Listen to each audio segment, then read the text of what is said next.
Todo lo que crees saber sobre el Concilio de Nicea puede desmoronarse en los próximos segundos, y tal vez sea precisamente por eso que tantos evitan volver a visitar esa reunión que tras la fachada religiosa funcionó como una de las maniobras políticas más audaces de la historia. En este vídeo comprenderás cómo un evento vendido como espiritual ocultaba mecanismos de control de masas, cálculos imperiales y decisiones tomadas no por revelación divina, sino por conveniencia de poder. Y lo más incómodo, lo que se decidió allí sigue moldeando lo que miles de millones repiten hasta hoy sin darse cuenta de las manos que escribieron la versión oficial. Imagina un imperio inmenso, dividido por guerras internas, un gobernante desesperado por la estabilidad y una religión joven llena de corrientes que disputan la narrativa. La combinación perfecta para un experimento político disfrazado de reunión sagrada.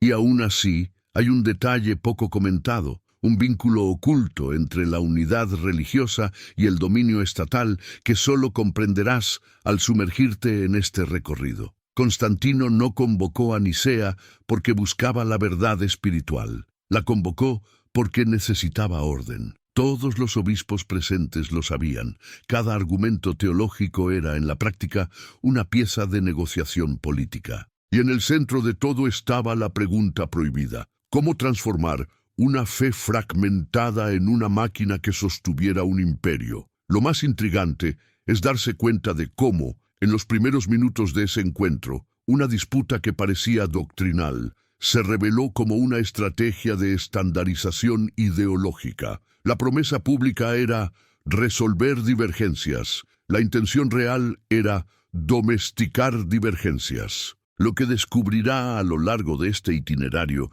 es algo que no aparece en los libros básicos. El Concilio de Nicea no solo moldeó un credo, sino que moldeó un método, y ese método se utilizaría repetidamente para imponer la obediencia, suprimir la disidencia y convertir la fe en una herramienta política. Cuando los obispos llegaron a Nicea, no solo estaban respondiendo a una invitación imperial, estaban entrando en un escenario en el que cada gesto, cada discurso y cada silencio serían observados de cerca por el hombre que controlaba ejércitos, territorios y ahora también, discretamente, la religión en ascenso. Nada allí era espontáneo, nada era neutral, todo estaba coreografiado para conducir a un único resultado: consenso rápido, divergencia mínima, autoridad indiscutible. El emperador sabía exactamente lo que estaba haciendo.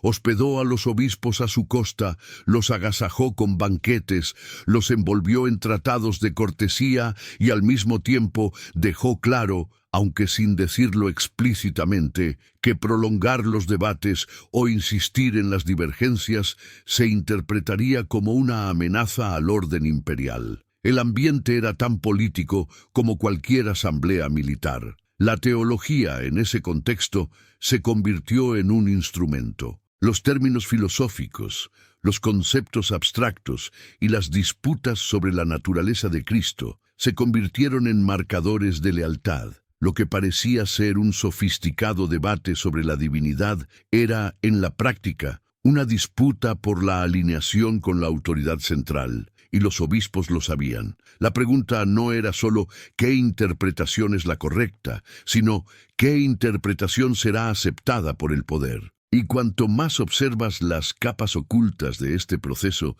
más te das cuenta de algo inquietante. Nicea inauguró una nueva forma de gobernar las mentes, una fórmula, un patrón, una estrategia capaz de transformar las creencias en una herramienta de control social. Si has llegado hasta aquí, deja en los comentarios. El poder nunca ha sido sinónimo de verdad. Quiero ver quién está realmente atento a lo que se está revelando. Lo que casi nadie comenta es que, detrás del discurso de armonizar la fe, existía el verdadero temor de que una religión dividida alimentara las revueltas regionales. Constantino, experto en guerras civiles, sabía que las diferentes creencias generan diferentes lealtades y que las lealtades múltiples son un riesgo para cualquier autoridad central. Por eso, en lugar de permitir que el cristianismo mantuviera su diversidad natural, decidió moldearlo hasta que encajara en un único formato. Un formato útil, un formato gobernable. Dentro de la sala donde se celebraba el concilio, los obispos no se comportaban como líderes espirituales independientes.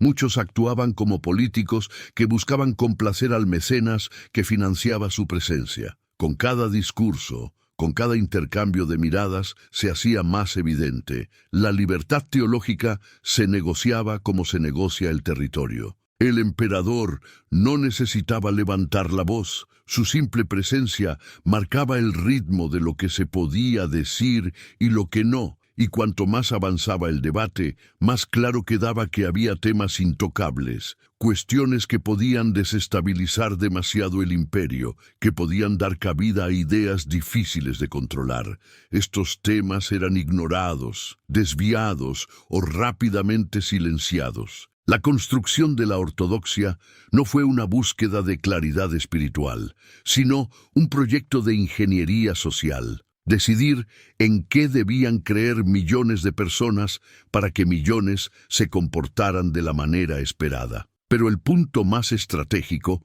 estaba fuera de la agenda oficial. No se trataba solo de decidir quién tenía razón, sino de decidir quién sería borrado, quién tendría sus escritos quemidos, quién sería recordado como enemigo de la fe, aunque solo hubiera sido un adversario político.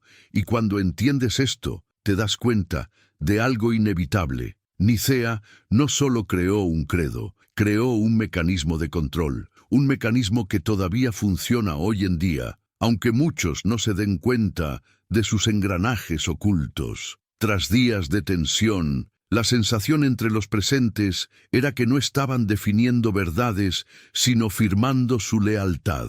El credo aprobado no fue el resultado de un descubrimiento revelador, sino el producto de intensas negociaciones, presión psicológica y miedo a las represalias. Cada palabra elegida tenía un propósito: excluir a los rivales y unir a los seguidores bajo una misma narrativa oficial. Aquellos que se atrevieron a contradecir la decisión imperial fueron rápidamente castigados. Exilio, destrucción de textos, difamación, herramientas típicas de la represión política, ahora aplicadas en nombre de la fe. Por primera vez en la historia, discrepar de una interpretación religiosa equivalía a desafiar al imperio, y esta peligrosa mezcla se extendería a lo largo de los siglos, convirtiendo las discrepancias teológicas en delitos. Lo más inquietante es observar cómo la fe de la gente común, que nada sabía de debates filosóficos, pasó a estar moldeada por decisiones tomadas a puerta cerrada por hombres presionados por conveniencia política. La religión que antes circulaba en hogares sencillos, marcada por la diversidad y la espontaneidad, se transformó en institución, en norma, en decreto. Y con cada año que pasaba, la versión oficial se repetía, se canonizaba, se celebraba, mientras que las alternativas quedaban enterradas en el olvido. Un imperio puede cambiar sus fronteras, sus gobernantes, sus leyes, pero cuando cambia las creencias, lo cambia todo. Y eso fue lo que realmente hizo Nicea. Sustituyó la fe orgánica por la fe estandarizada. Antes de continuar, dejemos que esta pregunta resuene por un momento. Si la verdad tiene que ser impuesta, ¿es verdad? Con el nuevo credo firmado, el imperio consiguió lo que más deseaba: un punto fijo de obediencia. Pero para comprender el alcance de esta maniobra, hay que observar lo que sucedió inmediatamente después. A partir de Nicea, discrepar de la doctrina ya no era solo una diferencia espiritual, sino una amenaza política. La fe pasó a funcionar como un termómetro de lealtad, y cualquier variación se trataba como un riesgo. En otras palabras, el credo se creó tanto para unir la religión como para vigilar al pueblo. Los obispos regresaron a sus regiones llevando consigo no solo una decisión teológica, sino un sello de autoridad imperial. Ya no eran líderes comunitarios, sino representantes de una doctrina oficial, legitimada por el emperador. Esto creó una nueva clase de poder religioso que no existía antes. Hombres que ya no dependían de la confianza de sus comunidades, sino de la aprobación central. Y esto cambiaría para siempre la estructura de la religión. Lo curioso es que la gente sencilla, que se enfrentaba a diario al hambre, la enfermedad y la violencia, apenas sabía lo que se estaba decidiendo en su nombre. Sin saberlo, pasaron a vivir bajo una fe moldeada por los intereses estratégicos de Roma. La espiritualidad cotidiana, que antes era diversa y se adaptaba a las necesidades locales, fue sustituida por un molde rígido. Un molde que no nació de los relatos de Jesús, sino de las prioridades de un imperio debilitado. Y cuanto más se reforzaba este molde, más se marginaban las antiguas expresiones de fe, consideradas peligrosas, erróneas o inmorales. Así, una religión antes plural se volvía cada vez más estrecha, más inflexible, más politizada. Todo comenzó a girar en torno a repetir la fórmula correcta, aunque nadie entendiera plenamente su significado. Ahora imagine el impacto de esto a largo plazo. Una decisión tomada por unos pocos, en una sala controlada, pasó a ser válida para millones de personas durante siglos. Y cuanto más se repetía, más verdad parecía ser. Aquí está el punto que casi nadie percibe. La creencia no se consolidó por la fuerza del argumento, sino por la fuerza de la repetición. A medida que el nuevo patrón doctrinal se extendía por el imperio, surgía una nueva dinámica, la criminalización de la duda. Antes de Nicea, era común discutir ideas sobre Jesús. Las comunidades debatían, discrepaban, aprendían juntas. Después de Nicea, este proceso se interrumpió. Lo que antes era diálogo, ahora era riesgo. Cuestionar no era señal de búsqueda sincera, era señal de desviación. Y esto sucedió porque el credo no se creó para responder preguntas, sino para eliminarlas. Ofrecía una versión cerrada, definitiva y sobre todo conveniente. Conveniente para quienes gobernaban, que ahora podían medir la fidelidad de las personas no solo por sus acciones, sino también por sus creencias. Conveniente para la nueva cúpula religiosa, que ganaba más control y autoridad.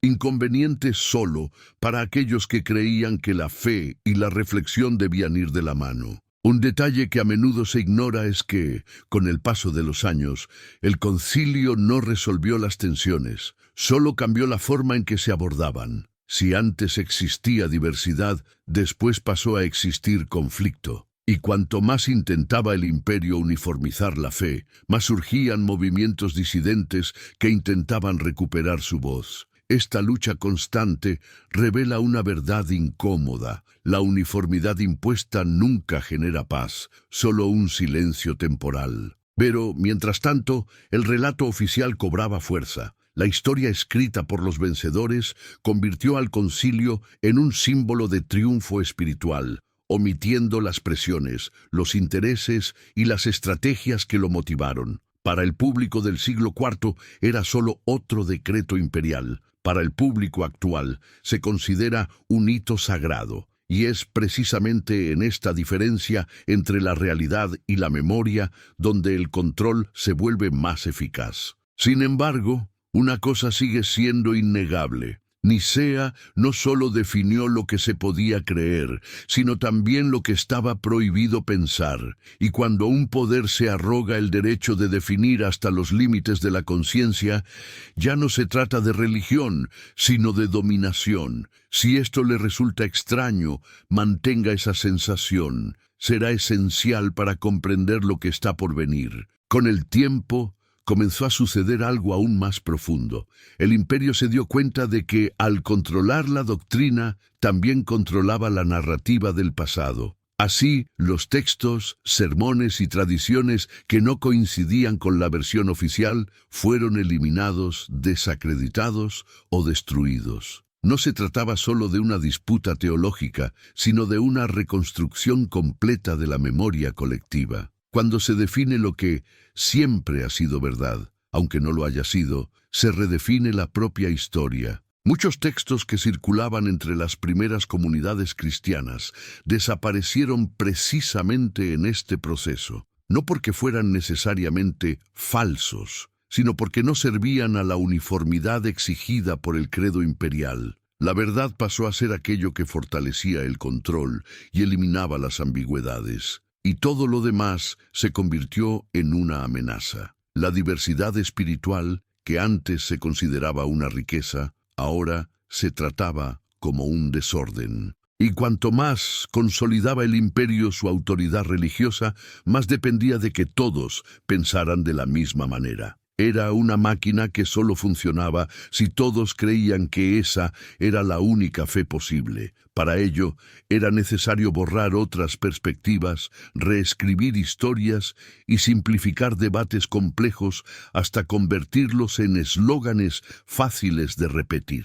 Así, el credo se convirtió no solo en una fórmula, sino en un instrumento de unificación mental. Lo curioso es que, mientras esto sucedía, las comunidades más alejadas del centro imperial seguían viviendo una fe mucho más diversa, pero poco a poco se las empezó a considerar sospechosas, atrasadas o incluso peligrosas. La centralización de la doctrina no solo creaba herejías, sino jerarquías. Ahora existía la fe correcta y la fe de los demás. El imperio necesitaba dividir para dominar. Por eso, al mirar a Nicea con honestidad, uno se da cuenta de que el concilio no buscaba responder a la pregunta ¿qué es verdad?, sino ¿qué verdad garantiza la estabilidad?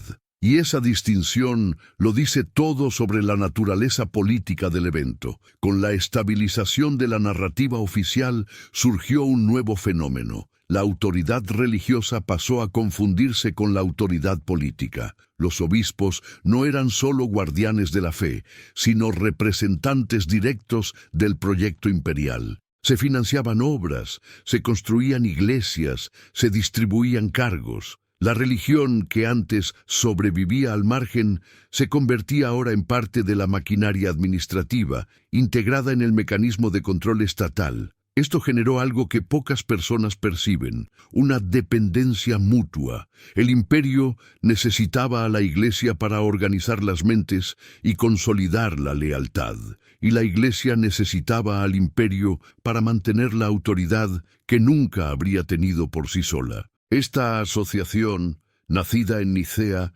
moldearía el mundo durante más de 1000 años. Una simbiosis entre el altar y el trono, tan eficaz que hasta hoy pocos se atreven a cuestionarla. Pero había un costo. Cuando el poder espiritual se vuelve dependiente del poder político, pierde su capacidad de contradecirse. La Iglesia no podía criticar al imperio sin debilitarse a sí misma, y el imperio no podía prescindir de la Iglesia sin perder su instrumento de unificación. Así, ambos caminaron juntos, reforzándose mutuamente, y reforzando también la idea de que el credo aprobado no solo era correcto, sino indispensable. Este movimiento hizo que la fe se volviera cada vez más institucional. La voz espontánea de las comunidades, las experiencias individuales, las tradiciones locales, todo ello fue sustituido por lo que se decretaba en los concilios. La espiritualidad natural fue perdiendo espacio frente a la obediencia estructurada, y cualquier intento de volver a la diversidad original pasó a ser tratado como una ruptura, un error o una amenaza. Lo intrigante es que esta consolidación no se produjo solo por imposición, se vio reforzada por el tiempo. Cuantas más generaciones recitaban el credo, más se convertía en parte de la identidad, y con ello, lo que nació como una decisión de emergencia de un imperio en crisis pasó a considerarse una verdad eterna. Y aquí cabe otra reflexión inevitable. Si una creencia persiste por tradición y no por su origen, ¿sigue siendo verdad o solo un hábito? A medida que pasaban los años, la nueva estructura religiosa creada a partir de Nicea comenzó a mostrar su verdadero propósito. No solo organizar la fe, sino organizar a las personas. La doctrina funcionaba como un mapa. Quienes estaban dentro de él eran confiables. Quienes se alejaban eran sospechosos. Este sistema simplificaba la gestión de un imperio gigantesco. Después de todo, controlar las mentes es mucho más eficiente que controlar solo territorios. Y para el emperador, esto era una ventaja estratégica incalculable. Lo curioso es que la mayoría de la gente no se daba cuenta de que este engranaje estaba en funcionamiento. Creían estar defendiendo la verdadera fe, sin saber que esa verdad había sido moldeada para garantizar obedientes, no pensadores. Al repetir el credo, las multitudes reforzaban una línea de control invisible que atravesaba provincias, ciudades, familias y generaciones. Era la unificación perfecta, silenciosa, interna, emocional. Mientras tanto, los grupos que se negaban a adaptarse eran tratados como perturbadores del orden. No importaba si tenían argumentos sólidos o si preservaban tradiciones antiguas. Si no coincidían con la doctrina oficial, se convertían automáticamente en enemigos. El imperio transformó la divergencia en amenaza y la amenaza en justificación para actuar con fuerza. Así, los conflictos teológicos se convirtieron en justificaciones políticas para castigar, expulsar e incluso exterminar comunidades enteras. Detrás de todo esto había una cruel paradoja. La fe que antes había resistido al Imperio Romano ahora se utilizaba para reforzar la propia autoridad imperial. La religión de los perseguidos se convertía en la religión perseguidora. Y cada vez que el imperio utilizaba el credo como arma, la distancia entre la espiritualidad y la política se reducía. La cuestión es simple y perturbadora. Nicea no solo reorganizó las creencias, sino que reorganizó el propio significado de la fe. A partir de entonces, creer dejó de ser una experiencia y pasó a ser una obediencia. Y el impacto de este cambio atravesaría siglos, reinos, imperios y civilizaciones enteras. Con el paso de las décadas, comenzó a aparecer otra consecuencia. La religión oficial absorbió las prácticas del propio imperio, hasta el punto de que era difícil decir dónde terminaba la fe y comenzaba la política. Ceremonias, títulos, vestimentas, jerarquías, todo reflejaba esta unión. La espiritualidad se convirtió en burocracia. Los líderes religiosos comenzaron a actuar como magistrados, y la simplicidad original desapareció tras un aparato cada vez más complejo. Este proceso generó un efecto dominó. La doctrina, al ser rígida e impuesta de arriba hacia abajo, necesitaba instituciones igualmente rígidas para mantenerse. Surgieron leyes, tribunales, autoridades y estructuras destinadas a vigilar quién creía y cómo creía. La fe se convirtió en un sistema, el sistema se convirtió en poder y el poder se convirtió en vigilancia. Una cadena perfecta, eficiente, autoritaria y duradera. A partir de ahí, la idea de hereje se volvió demasiado útil como para abandonarla. La mayor parte de las divergencias espirituales pasaron a tratarse como un delito, no como un debate. Al etiquetar a un grupo como hereje, el imperio obtenía permiso moral para eliminarlo. Esto facilitaba mucho el mantenimiento del poder. La represión dejó de verse como opresión y pasó a verse como defensa de la verdad.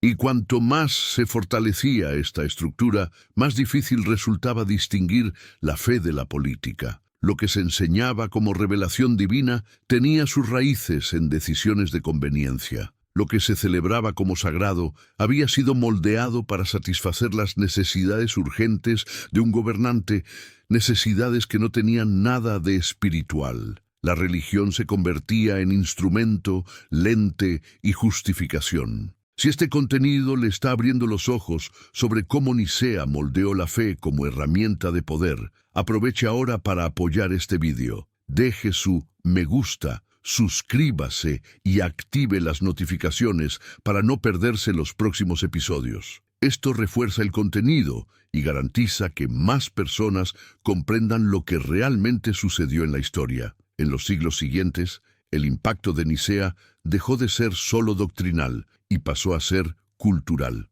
La fe moldeada en el concilio comenzó a definir identidades, fronteras e incluso alianzas políticas. Pueblos enteros pasaron a ser clasificados según aceptaran o rechazaran el modelo impuesto. Esta estandarización facilitaba las decisiones imperiales. Quienes compartían la doctrina eran aliados, quienes divergían eran considerados inestables, poco fiables o peligrosos. Poco a poco, esta lógica se extendió a todos los niveles de la sociedad. Las familias comenzaron a educar a sus hijos dentro de una fe rígida, creyendo que estaban transmitiendo verdades eternas, cuando en realidad estaban perpetuando decisiones políticas tomadas siglos atrás. La doctrina se naturalizó tanto que comenzó a operar de manera invisible. No era necesario obligar a las personas, estaban condicionadas. No se daban cuenta de que vivían dentro de una estructura construida,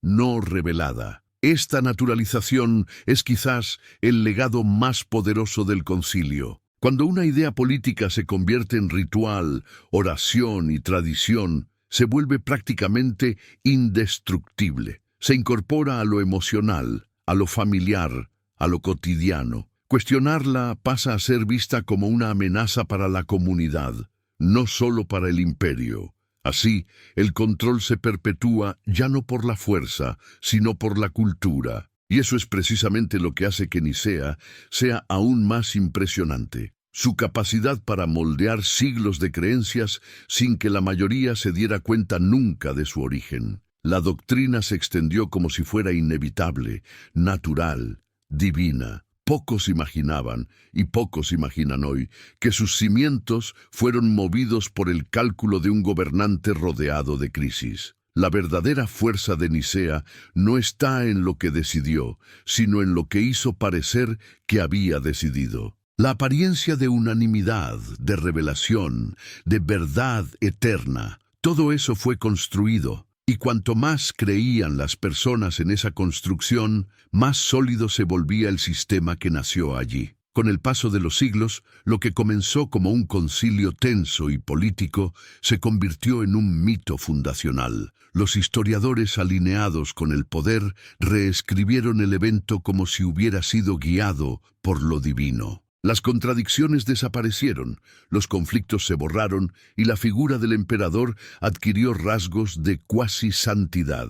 La narrativa oficial se consolidó, protegida por rituales, liturgias y tradiciones que reforzaban las decisiones tomadas en ese encuentro. Sin embargo, al mirar detrás de las cortinas, la realidad nunca cambió. Nicea fue una operación de control de masas. Un movimiento estratégico para unificar un imperio fragmentado, un molde político disfrazado de verdad espiritual. Y ese molde guió decisiones, persecuciones y guerras a lo largo de más de 1000 años, dejando un impacto que aún respira en los discursos religiosos modernos. La pregunta que queda es inevitable. ¿Cómo sería el mundo si Nicea no hubiera decidido lo que decidió? Si las voces silenciadas hubieran sobrevivido, si la fe hubiera permanecido plural, diversa, descentralizada. Este es el tipo de reflexión que revela no solo el poder histórico del concilio, sino también